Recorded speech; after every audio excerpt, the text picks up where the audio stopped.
quickly, actually, when we launched the invitation. They can follow the live stream if they are not here, and you can find the video tomorrow morning on YouTube, so we are pretty well organized, actually. Well, actually, today is a very special day for our university.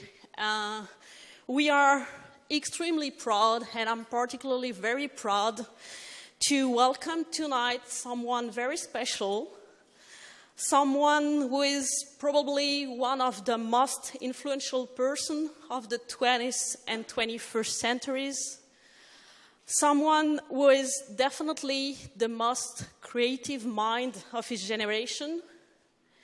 He is the co-founder and CEO of a revolutionary car manufacturer challenging the mainstream car industry, but he is also the founder and CEO of a tremendously innovative company, actually the first private company to launch and return a spacecraft from orbit, and last but not least, also the chairman of the larger solar energy provider in the US. Through his different activities, he is facing environmental, social, and economic challenges. He deals with breathtaking projects on diverse issues like green mobility, clean and renewable sources of energy, space exploration, so on and so forth. By the way, among the latest news down here in France, in Europe, you probably heard that yesterday was inaugurated a new solar farm in the southern France.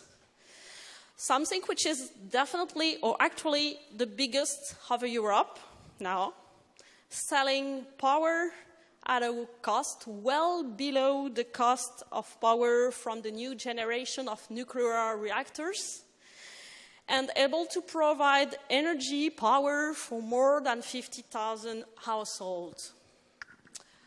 But also, and moreover, currently Paris is welcoming the UN Climate Change Conference, which faces the high stake of how to manage with the climatic disruption. The aim of the COP21 is keeping warming below the 2 degrees Celsius compared with the pre-industrial era. And for that, the objective of the COP is to build a Paris Climate Alliance, meaning a universal climate agreement committing everyone. So in that context, who better than Elon Musk for a conversation with you? Please welcome Elon Musk.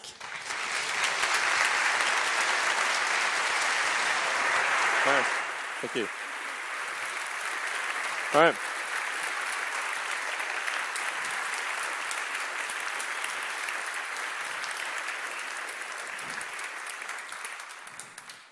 All right, well, thank you for having me. It's great to be here. Paris is one of my favorite places in the world, and it's actually on the first trip that I went out of South Africa, Paris, that was where I went when I was a little kid. Well, my parents brought me when I was like 6 years old, so I've loved Paris ever since. So thank you for having me. What I'm going to talk about today is just, in general terms, what is needed to address the climate crisis. And this is the thing that if we do, what actions can we take that will accelerate the transition out of the fossil fuel era? So where we are today is, let's see if this is working, maybe not. Okay. All right. We have the present era where we have the carbon cycle. And my apologies if some of you already know all about this, but I think some of these things are maybe not as obvious as they may seem. So there's a certain amount of carbon that is circulating through the environment. So it's going into the air, being absorbed by, and then getting absorbed by plants and animals, and then going back into the air. And this carbon is just circulating on the surface. And this is fine, and it's been doing that for millions, hundreds of millions of years. The thing that's changed is that we've added something to the mix. So this is what I would call the sort of the turd in the punch bowl. So we added all this extra carbon to the carbon cycle, and the net result is that the carbon in the ocean's atmosphere is growing over time. It's much more than can be absorbed by the ecosystem.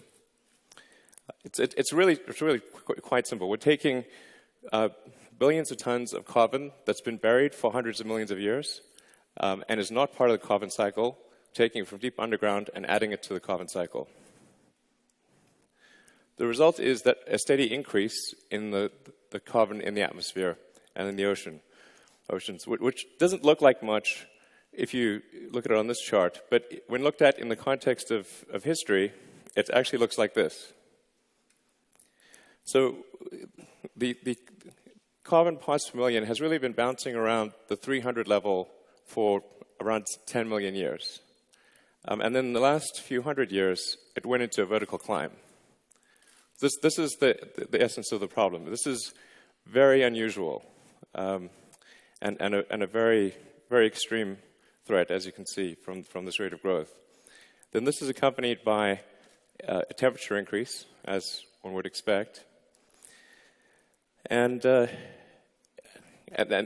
temperature increase, if people talk about 2 degrees or 3 degrees, it's important to appreciate just how sensitive the climate actually is to temperature. And it's important to look at it in terms of absolute temperature, not in degrees Celsius relative to 0. We need to say, what is the temperature change relative to absolute 0? That's how the universe thinks about temperature. It's how physics thinks about temperature. It's relative to absolute 0. So for small changes result in huge effects. So New York City under ice would be -5 degrees. New York City underwater would be +5 degrees. But looked at as a percentage relative to absolute 0, it's only a ±2% change. So the sensitivity of the climate is extremely high. We've amplified this sensitivity by building our cities right on the coastline, and most people live very close to the ocean. There are some countries, of course, that are very low-lying and would be completely underwater in a climate crisis. So we've essentially designed civilization to be super sensitive to climate change. And the important thing to appreciate is that we are going to exit the fossil fuels era.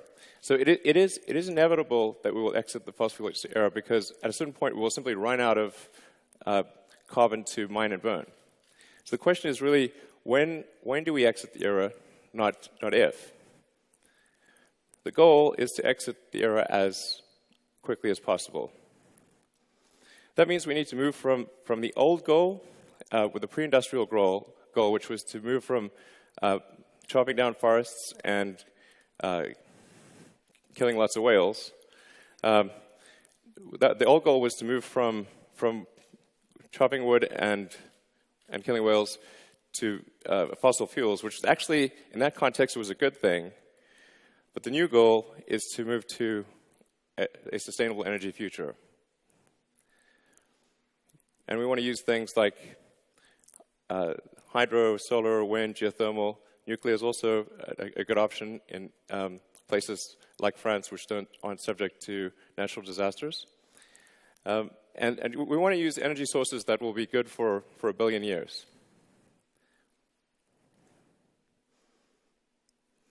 So how do we accelerate this transition away from fossil fuels to a sustainable era? And what happens if we don't? So if we wait, and if we delay the change, the best case is simply delaying that inevitable transition to sustainable energy. So this is the best case if we don't take action now. at the risk of being repetitive, there's going to be no choice in the long term to move to sustainable energy. It's tautological. We have to have sustainable energy or we'll simply run out of the other one. So the only thing we gain by slowing down the transition is just slowing it down. It doesn't make it not occur, it just slows it down. The worst case, however, is more displacement and destruction than all the wars in history combined. Okay, these are the best worst case scenarios. So then we have about 3% of scientists that believe in the best case, and about 97% that believe in the worst case. This is why I call it the dumbest experiment in history ever. Like, why would you do this? So the reason that the transition is delayed or is happening slowly is because there is a hidden subsidy on all carbon-producing activity. In a healthy market, if you have, say, 10 euros of benefit and 4 euros of harm to society, the profit would be 6 euros. This sort of makes obvious sense. This is where the incentives are aligned with a good future. This is not the case today. But if you have the incentives aligned, then the forcing function towards a good future, towards a sustainable energy future, will be powerful.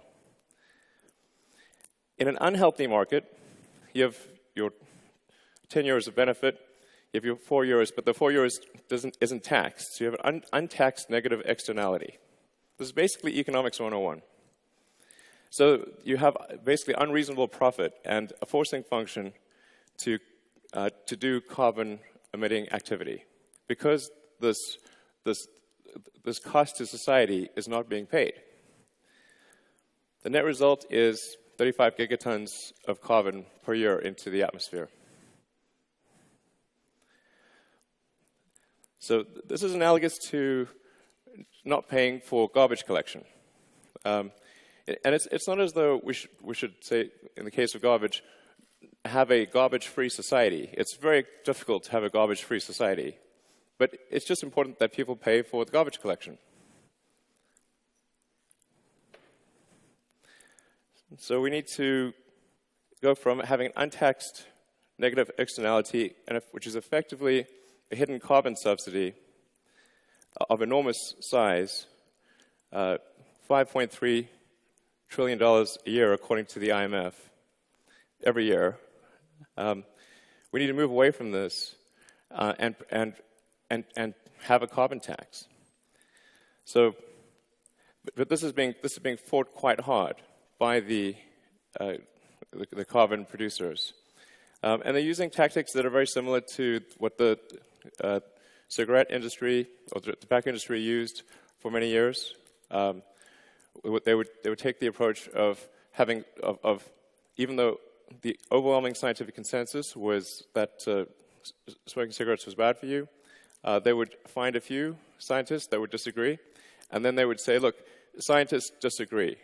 So that's essentially how they would try to trick the public into thinking that smoking is not that bad. The solution, obviously, is to remove the subsidy.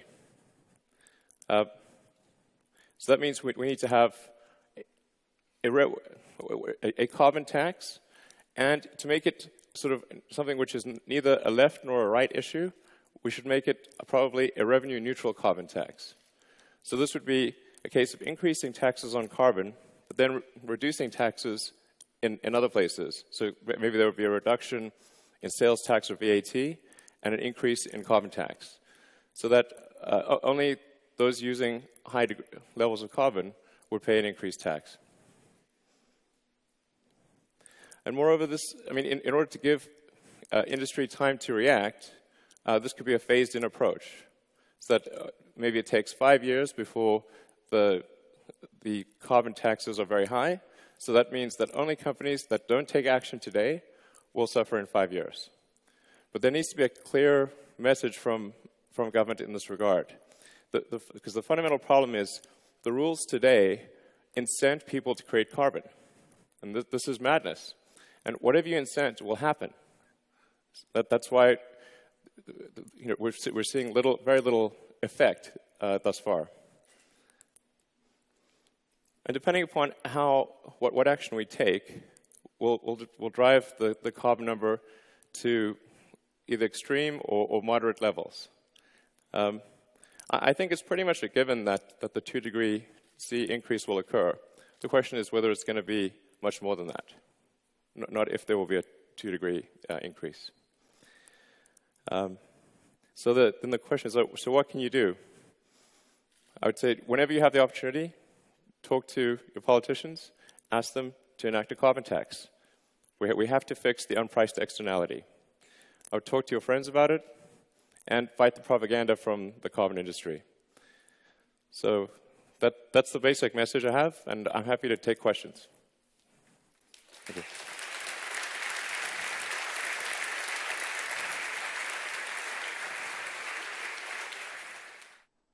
So we have some mics in the audience being passed around. Do you want to raise your hand and we'll give you a mic? Hi, sir. I'm Juan Manuel Paz from the Master of Innovation and Technology Management. And my question is, what do you say to those who think there are more important concerns right now than climate change and global warming? Sure. I mean, there's definitely, there are many important issues in the world. This is not the only important issue, but it is, I think, the thing that will have the biggest negative effect on humanity if we do not address it. I mean, based on the projections that we're seeing right now, these are like, I'd say, arguably best case projections. We're going to see significant rises in temperature and sea level.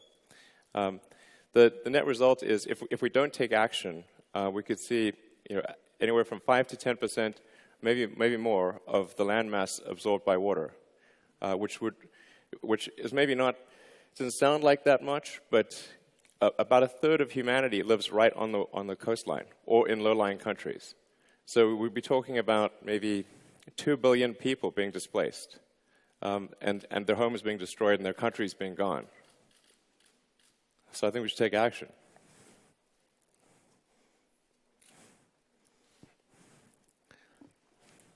Hello, sir. Thank you for coming here. My question is, I'm a PhD student in marketing, and what I study is what motivates people to participate in challenges. Now, you have created a company which creates challenges, which brought a rocket to moon and back, if I'm not wrong. My question would be, do you think a challenge, maybe not moon and back, right? Yeah, not quite. Space yeah. and back. We're getting there. Getting there.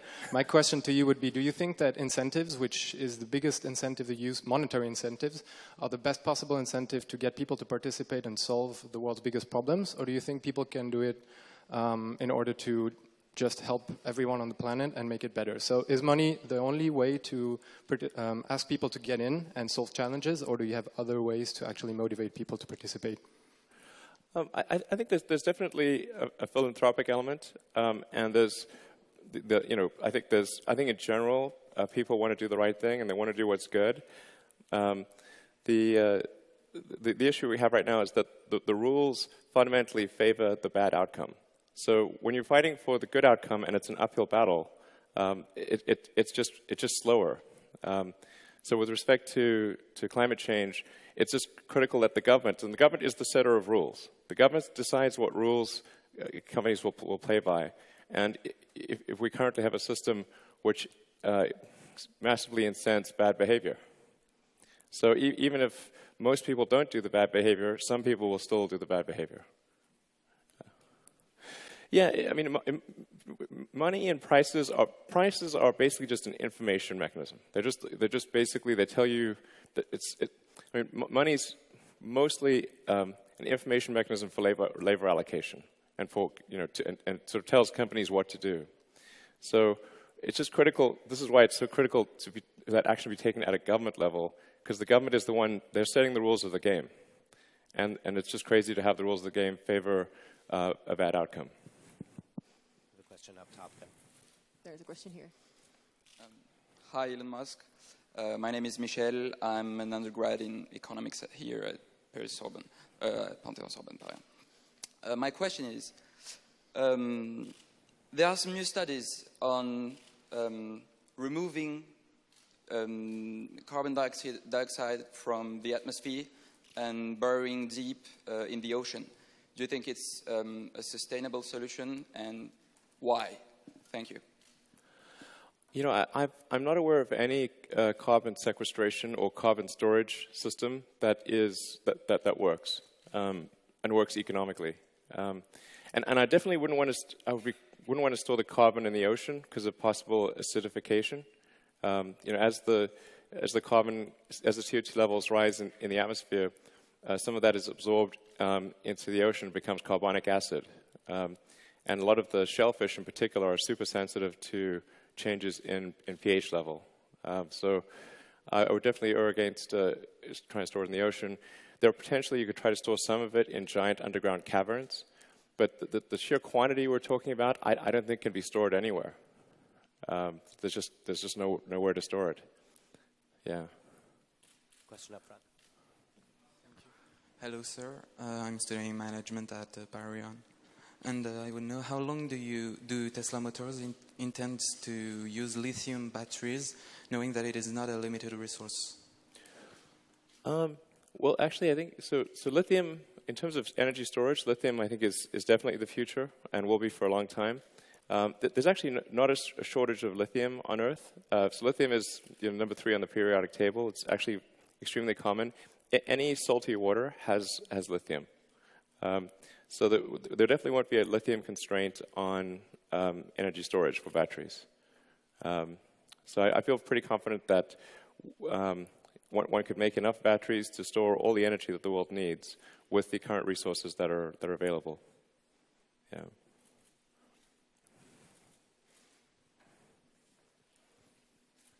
Hello, my name is Aydin Vahedi. I am a PhD student in Project and Infrastructure Finance in Sorbonne. First of all, I would like to thank you for your latest product, Powerwall, which to me it gives to the citizens to have the power to select the way they can consume energy. I can spend few $1,000s to buy some solar panel and the Powerwall and to be free of any offer in the market. My question is about the large scale storage systems you have designed. Have you received any serious involvement from governments and large companies to develop such infrastructure, or do you have any serious plans within the United States or maybe in other countries? For large energy storage? Yeah, yeah, we do actually. We've got a number of very, very big storage projects underway with utilities around the world, so both in the US and outside. The thing that's interesting about the energy storage situation is that even without renewables, there's a huge potential to make the energy grid more efficient and to be able to shut down the heaviest polluting power plants, because the energy consumption through the day usually changes by a factor of 2 or more.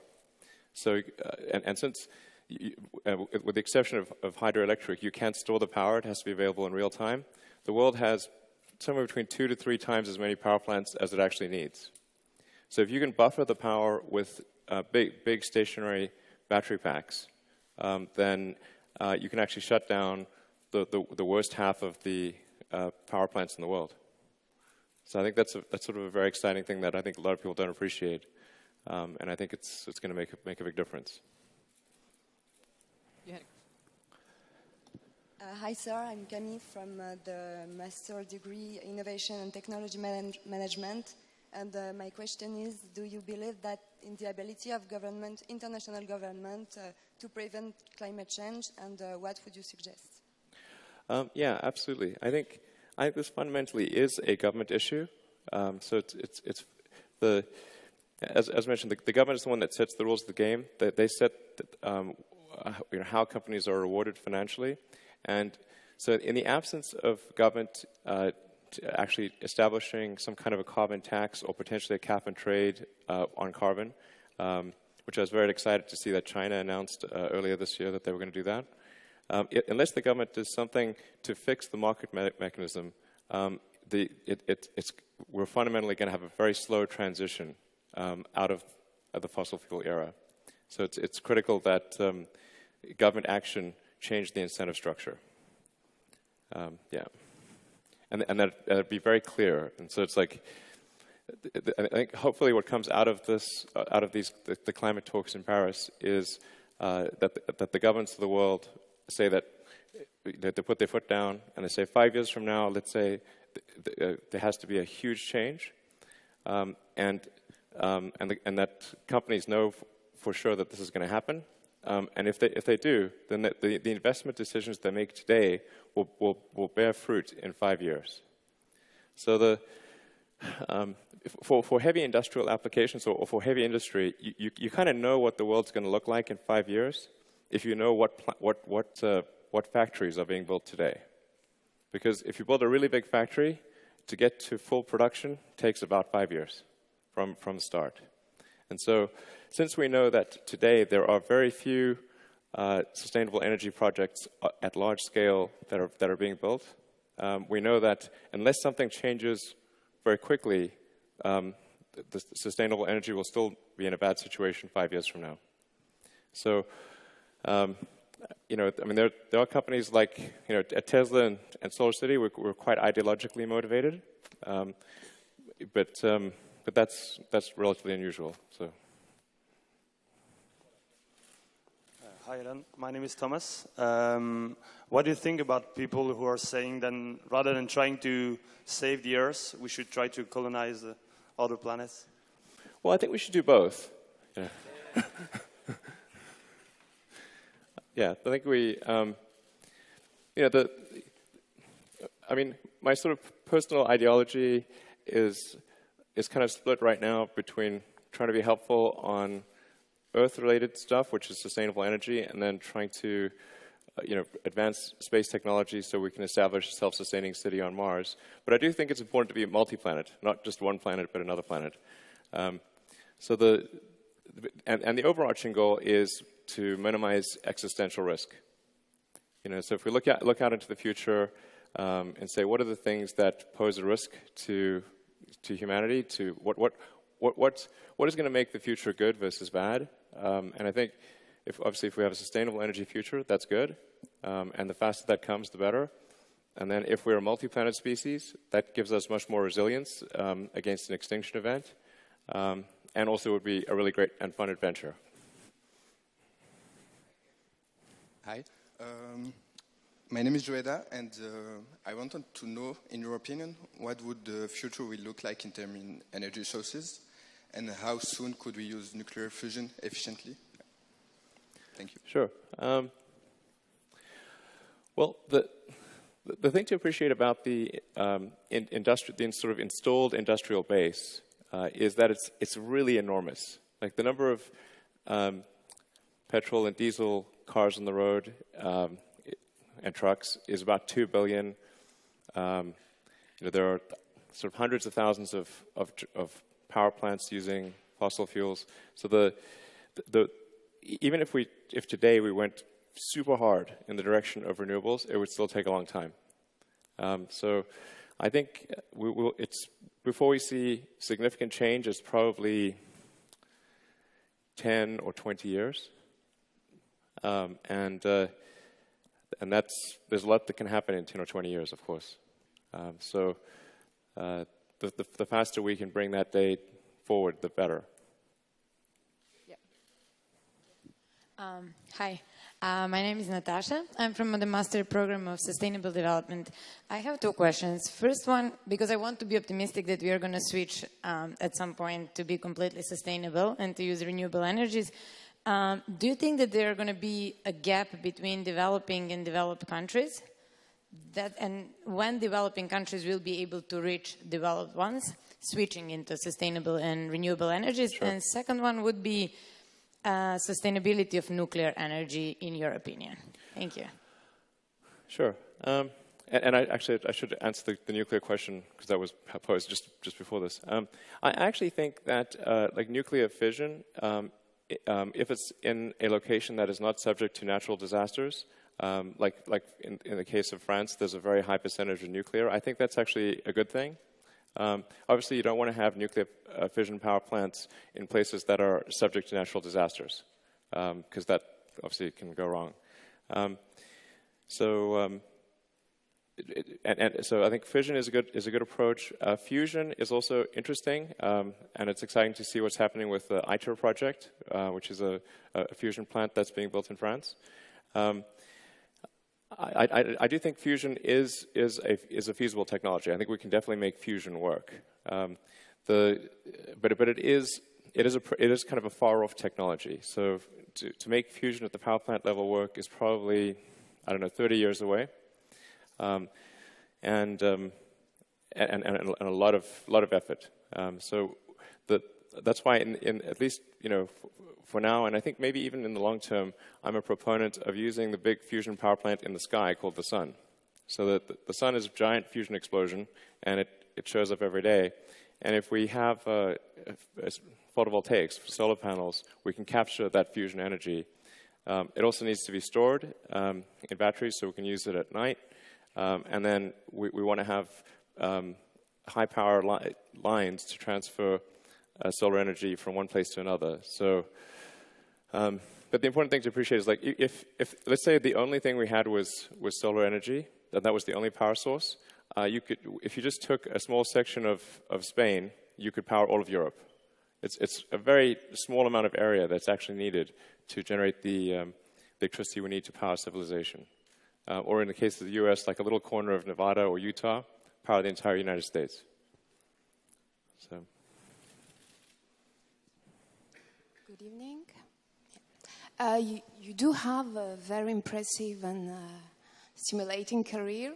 You succeeded in business while staying true to yourself and beliefs. So I would like to know what advice you would give to a young entrepreneur who is aware of climate change issues, and maybe what was the best and the worst advice you were given about that? Thank you. Okay. Well, I think if somebody's wants to do something entrepreneurial in energy, I mean, either you want to start a company or you want to join a company that's doing something sustainable, and it could be, there's obviously wind, solar, and the geothermal. There's tidal power. So I would just say, look at companies that are trying to do sustainable energy and decide if you want to join them or if you want to start one. I generally wouldn't, starting companies in either the automotive arena or the energy arena is quite a tricky business. I mean, when we first started Tesla and Solar City, we thought they would fail. We thought, Tesla in particular, we thought probably we've maybe 10% chance of success.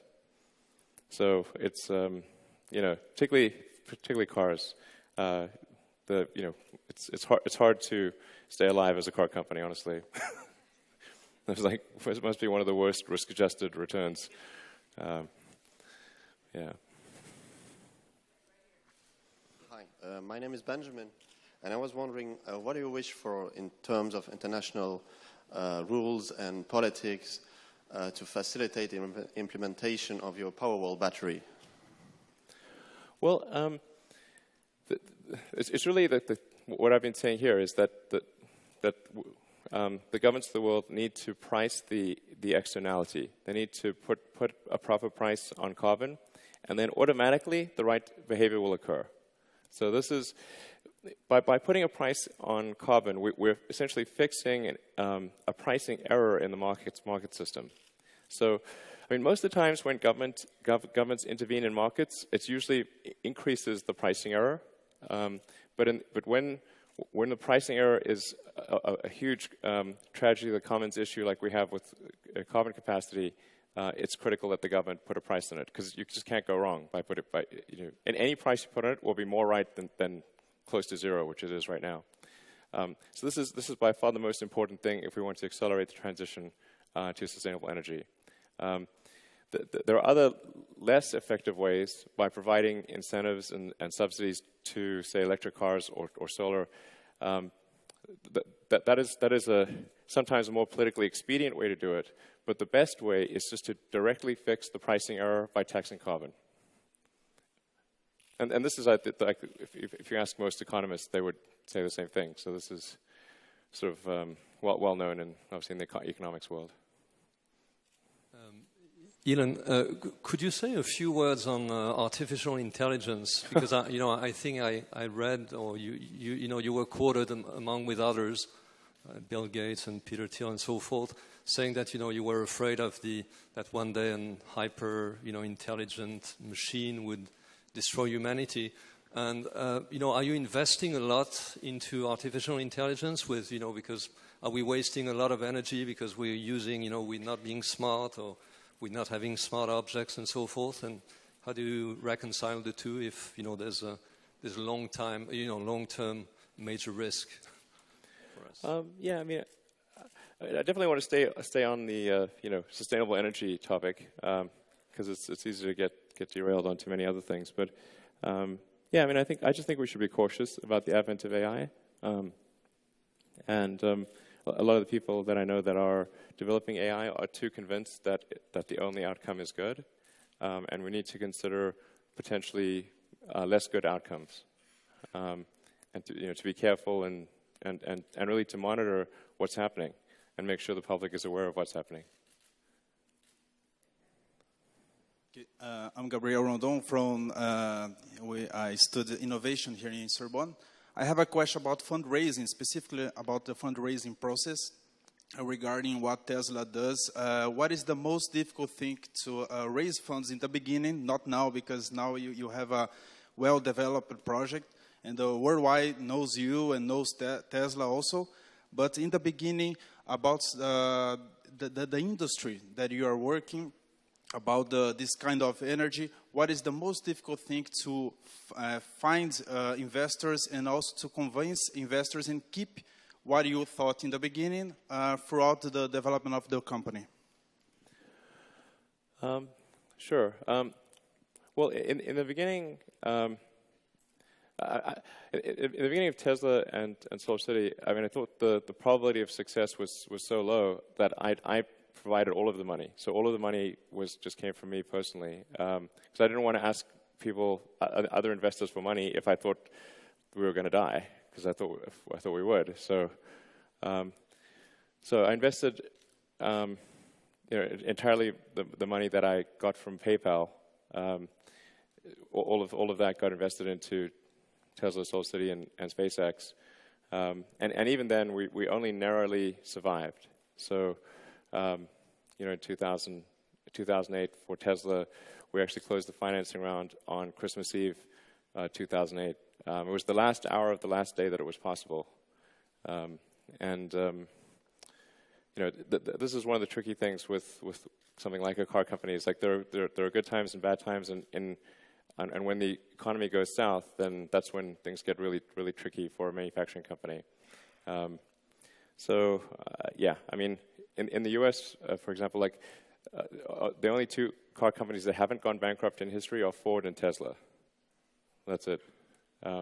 Everybody else is bankrupt or went bankrupt at some point. General Motors, Chrysler, and others. So I think we just made it by the skin of our teeth. These days, the last few years, it's really, I'd say, the last 2 years is when Tesla's achieved a level where it's not facing imminent death. I mean, even as recently as early 2013, we were operating with maybe 1 to 2 weeks of money. Hi, my name is Pascal, and I would like to ask you, don't you think that we need a deeper reflection about our dynamic of society? Because all the solutions that you're talking about is about efficiency, but don't you think that we need to think differently and consume less? Because right now our dynamic is about confronting problems and going always in the same direction and trying to find the technological innovation to save us.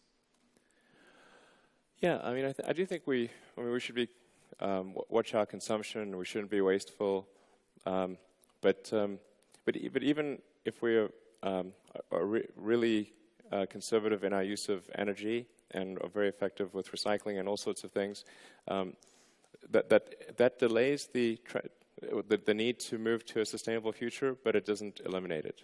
Like if we don't have sustainable energy generation, that there's no way that we can conserve our way to a good future. We have to fundamentally make sustainable energy available. I mean, on the plus side, that there's actually an enormous amount of sustainable energy. I mean, the energy from the sun per square kilometer is a gigawatt. So if you just had a 1 kilometer by 1 kilometer array of solar panels, it would be generating, it would be receiving a gigawatt of solar energy. Then at a 20% efficiency, you'd be generating 200 megawatts. So we can actually generate way more energy, like probably, I don't know, 100 times more energy than we actually need to operate civilization just with solar panels. So we just need to fix the incentive structure of the world to make sure that companies are incented towards sustainable versus unsustainable technology. This is fundamentally the problem. Hello, my name is Lily, and I'm a PhD physics student at Yale University, but I graduated here. So I have 3 questions. So the first one is sort of political, because you mentioned it. You said that scientists, sometimes they diverge, they have different opinions, and it's Always. probably... Yes. On anything. Yeah, and that's also probably because sometimes they are financed by different corporations. Sure. And so you said that we should stop the propaganda, or we should try to ask the politicians to set the rules so that we will go in a better direction, you know, not climate, global warming. But so that probably goes against the interest of oil companies, but as well probably the governments themselves when they have a financial interest.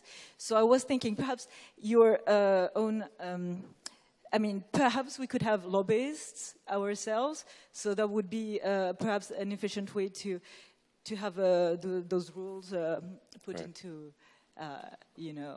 so these rules, the carbon tax would be applied. Yep. So that's my first question. Because also, France is one of the main importer of nuclear energy. So, trying to ask them for a carbon tax when themselves are the people who are making the most money from importing, nuclear energy from power plants. That are in France. We'll limit it to 1 question per person for now, I think. Okay, thank you so much. Yeah. So go ahead. The other question was, renewable energy, that'd be great, but it's kind of intermittent. Like solar, sure. Solar energy. Okay, that's great, but perhaps we need to store it with lithium batteries. But we want to use like. Sure. Yeah. I see. The last one was the fossil fuel era. Okay.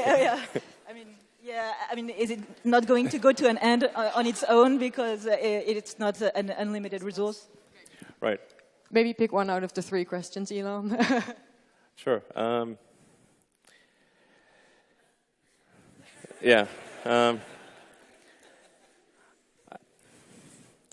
I think it's each government should just. They should do the right thing without depending upon what other governments are doing. Like, I think that's, there's too much in these climate talks of countries like trying to only do things if another country does it. I mean, if it's the right thing for the future, a country should just do it and don't worry about what other countries are doing. Just do the right thing, and many of the countries are. So it's really just, we just want to encourage as many governments as possible to change the rules to incent a good future. This is fundamentally what has to happen, or we will substantially delay the transition away from carbon. So, yeah, so that's what has to happen. Tesla and SolarCity, my companies are very tiny. Like, we're tiny companies. So in order for there to be a big move towards sustainability, the giant companies have to know that is what the governments are demanding for the future, and that's what the people are demanding for the future. So at the end of the day, if the governments respond to popular pressure, like if you tell politicians that your vote depends on them doing the right thing with climate change, that makes a difference. So if they're having sort of a fundraising event or a dinner party or whatever, and at every fundraising event and every dinner party, somebody's asking them, hey, what are you doing about the climate? Then they will take action. So I think you have tremendous power. You have the power to make the change.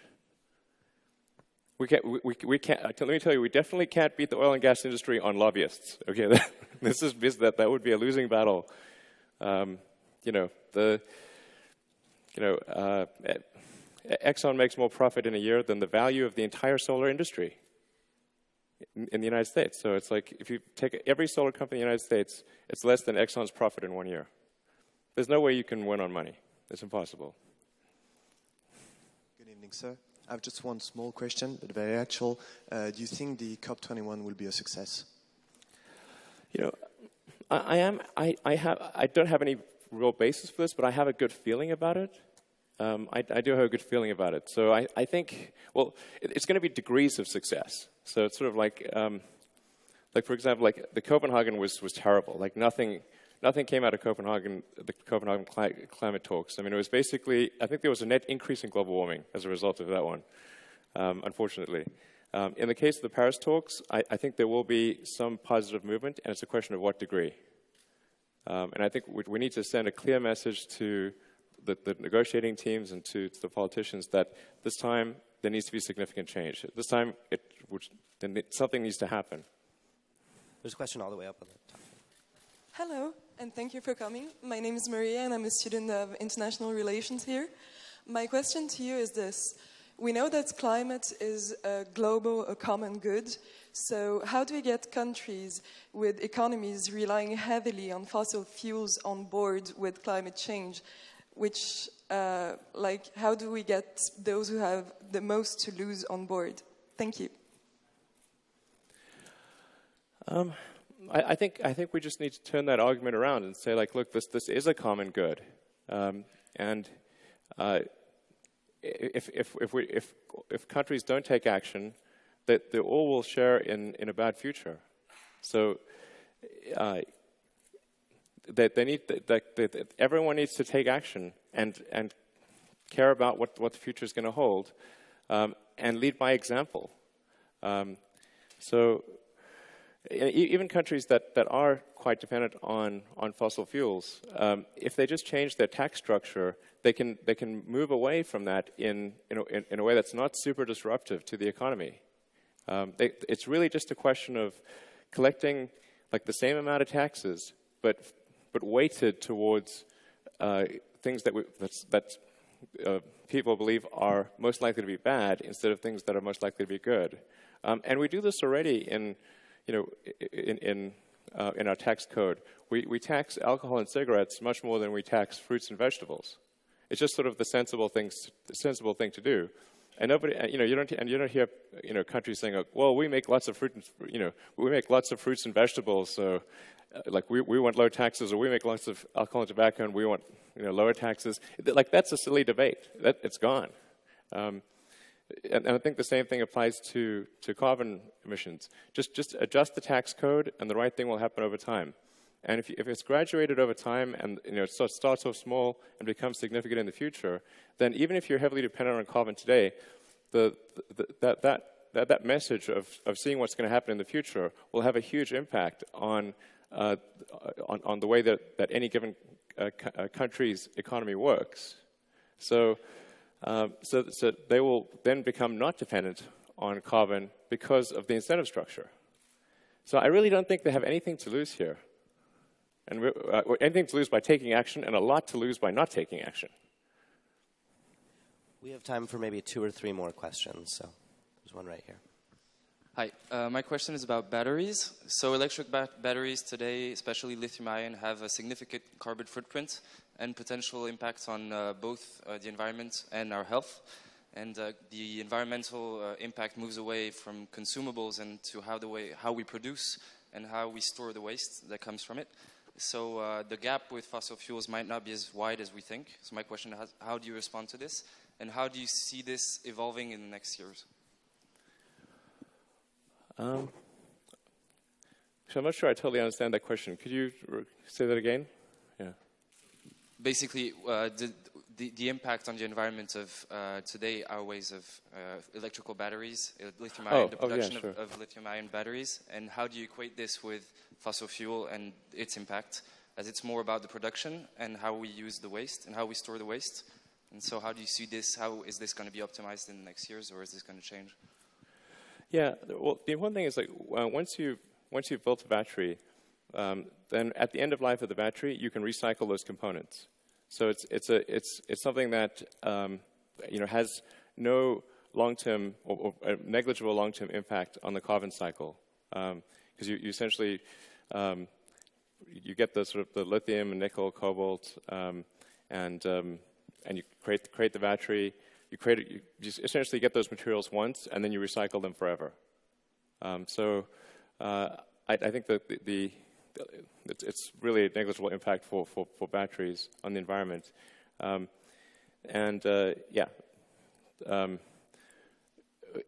as compared to carbon producing, mining and burning billions of tons of carbon every year, which effectively, permanently, from a human standpoint, affects the carbon content of the oceans and atmosphere.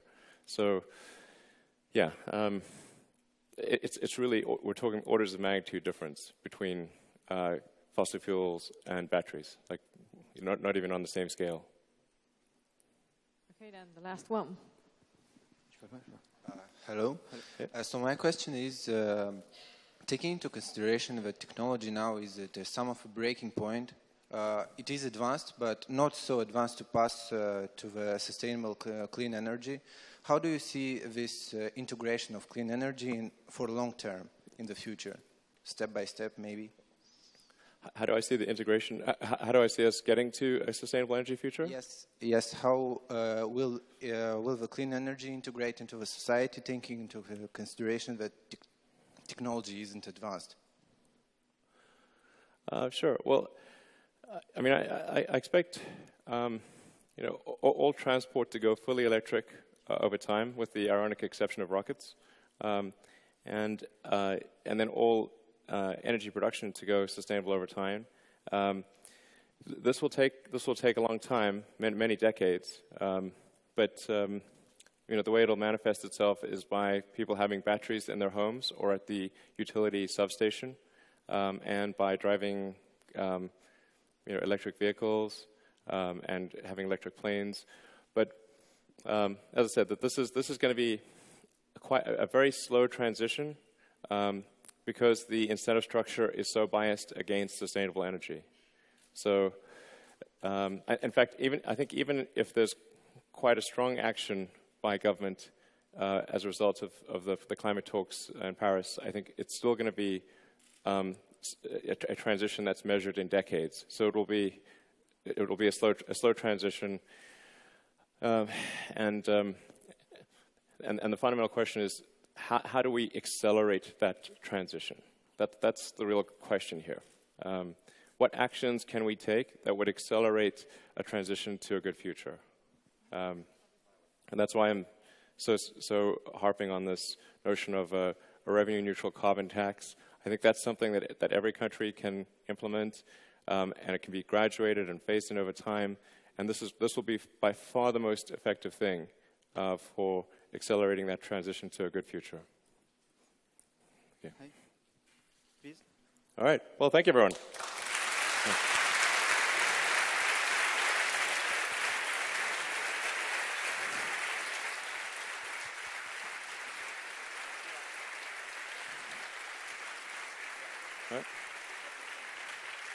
All right.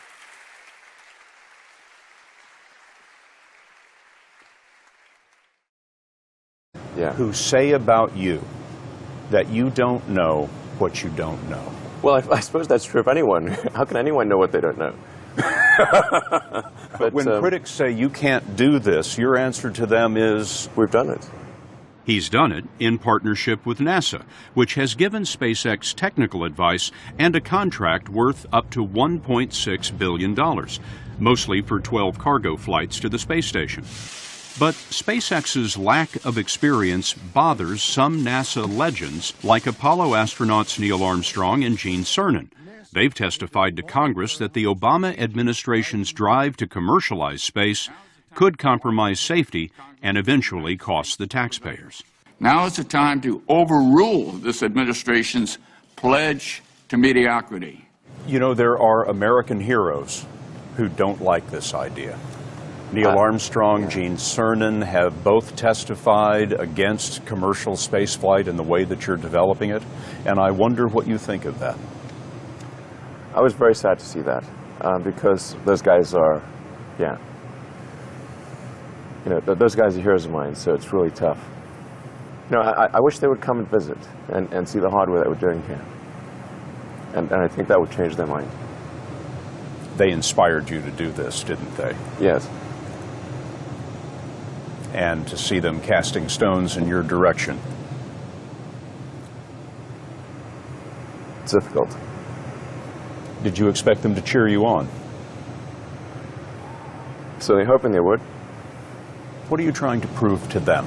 What I'm trying to do is to make a significant difference in spaceflight and help make spaceflight accessible to almost anyone. And I would hope for as much support in that direction as we can receive.